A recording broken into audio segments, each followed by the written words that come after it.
water that's breathing new life into the Burrinjuck River. Behind the Burrinjuck wall, the amazing transformation of a puddle into a sea of water. And Gundagai bowlers show off their big state prize. This is Prime News with Doug Hogan. Good evening, thanks for your company tonight. Great to have you on board as always. And as you've just seen, we've got some great pictures from Burrinjuck Dam coming up. Also a sweet victory for a local community where people power beat the state government. And then there's this, the showstoppers we discovered just getting to Burrinjuck Dam this week.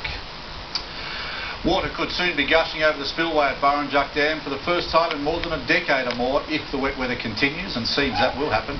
The dam's been little more than a puddle for a decade, but now that inland sea many of us grew up with is back to its mighty best.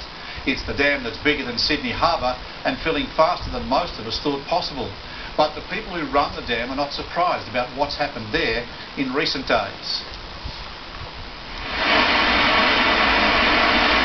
It's a sight for sore eyes. In the space of 2 days last weekend, Burrinjuck Dam jumped 10% to just over 80%. After years of drought, we wondered when things would change. The dam's been all but empty for years, down as low as 10% and rarely higher than 40% in the past decade. Of course, it was bound to fill again, but this quick, 120,000 megalitres in 2 days did the trick. The inflows have been enormous. Immediately after the rains on the weekend, it peaked at 60,000. It's come down to about 20,000 now, but that's not unusual. It's a very efficient catchment around Burrinjuck Dam.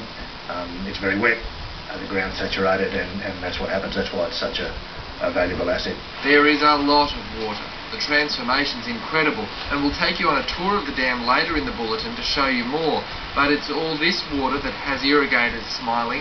They'll get more this summer than they've had in total for 10 years.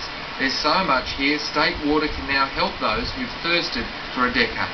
We had outflows as high as 20,000 megalitres. That's water that's being provided for environmental purposes on behalf of the New South Wales Department of Energy, Climate Change and Water.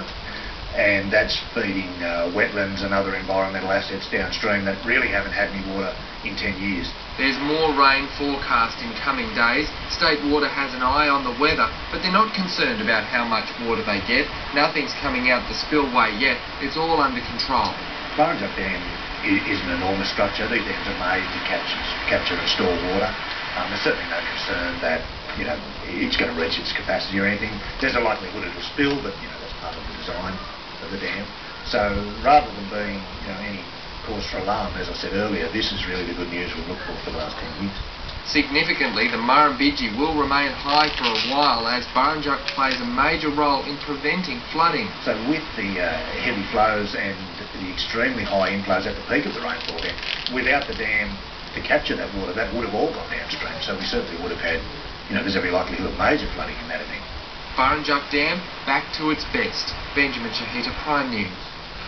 Overnight, State Water let out 18,000 megalitres of water from Burrinjuck Dam. Now that will slow down unless there's more rain in the Burrinjuck area in the next few days. There's still a lot of water running into the dam, as these pictures taken by our mate Dennis Pettit of Southwest Video at Young do clearly show. Dennis tells us on the drive into the state park there's heaps of waterfalls and creeks running bankers. Aside from the obvious value of these scenes for the dam, irrigators, the environment and industry, it's a photographer's delight at the moment. To put the inflows into perspective, the entire day's water use for the city of Wagga was 18,000 megalitres, or 18 megalitres today. That's just some of the 15,000 megs that flowed into Burrinjuck in the past 24 hours there. Green. Right now the dam is at 82% of capacity and it is rising. Stay tuned to in Prime News for a second visit to Burrinjuck tonight when we talk to locals about what's happened and happening.